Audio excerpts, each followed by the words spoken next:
How are you doing? You making it through this epidemic?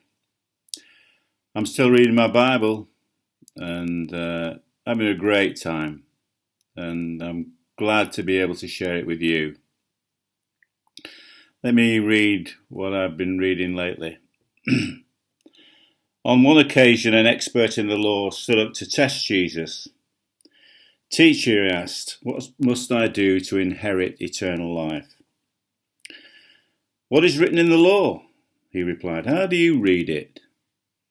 He answered, "Love the Lord your God with all your heart, and with all your mind, and all your soul, and all your strength, and love your neighbor as yourself."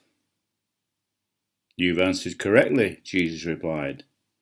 "Do this, and you will live." It's fascinating how when Jesus gets asked a question, he seems to always reply with either a question of his own or a story that he wants to tell.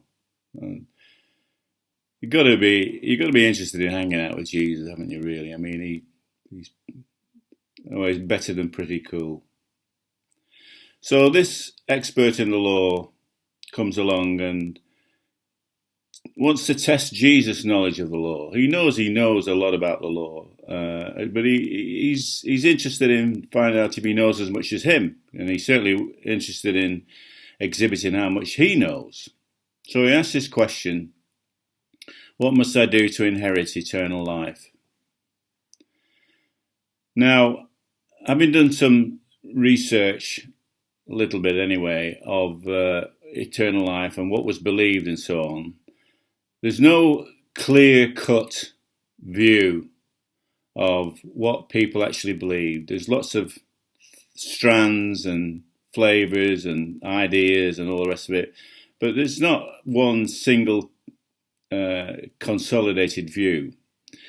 If you look in Daniel, he says, "Multitudes who sleep in the dust of the earth will awake, some to everlasting life, others to shame and everlasting contempt. Those who are wise will shine like the brightness of the heavens, and those who lead many to righteousness like the stars forever and ever." So there would have been a view, certainly amongst the Pharisees, that there is something after death, after this life. There's got to be. Whether they believed in the immortality of the soul or whatever they believed, death was not the end. That's one of the premises. And the other thing is that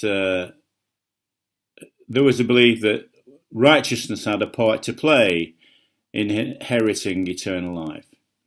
And who would not want to live forever, right? I know Freddie said, "Who wants to live forever?" But, well, he will.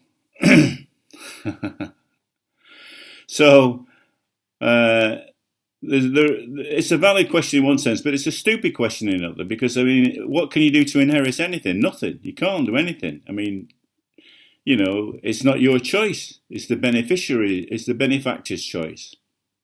Now, I suspect that if you were in the family, you get an inheritance. How could you not? You could maybe do something to disinherit yourself.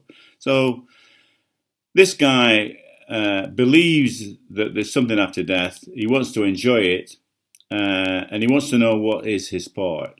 And he knows that righteousness of some kind or other is going to play a part, because it says in Habakkuk somewhere, "My righteous ones will live by faith."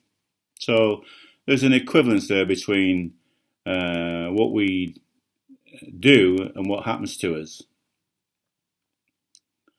Well, Jesus says, "What does the law say?" And this guy shows off how much he knows about the law, and he quotes Deuteronomy and Leviticus. And Jesus says, "Bang on. How are you doing?" And the truth is, you can't do it. You actually can't do it. So there's got to be some answer to this. Righteousness does play a part, But it's not our righteousness, it's his. And you know, if somebody were to say to me today, what must I do? Teacher, what must I do to inherit eternal life? I'll tell you what I'd say, right? And this is going to be interesting. I'd say two things. I'd say nothing. And then I'd say, how would you like to start living it now?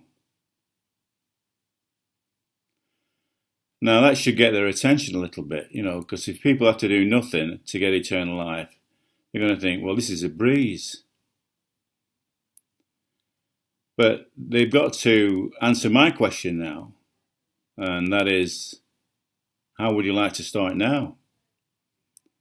And if they said, well, what does that involve? I'd say, well, let me tell you about Jesus. Let me tell you who he is. Let me tell you what he does. Let me tell you how he loves you.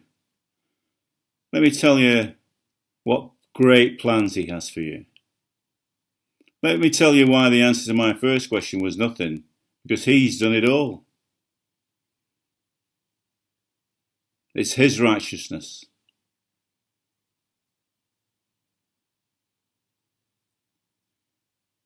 And let's see how they get on with that. I know there are all kinds of other answers, like if you believe in your heart and confess with your mouth that Jesus Christ is Lord, Romans 10:9. I know all that. I don't know it all, but I've been there. I've done that. But at the end of the day, it boils down to his work and his righteousness, his grace, his mercy, his forgiveness, his compassion. All to his glory, his amazing grace. And the question for me is, how am I doing now? How am I going on with Jesus? How am I getting on with his love for me? The guy then asks, well, who is my neighbour? Well, that's for another time, right?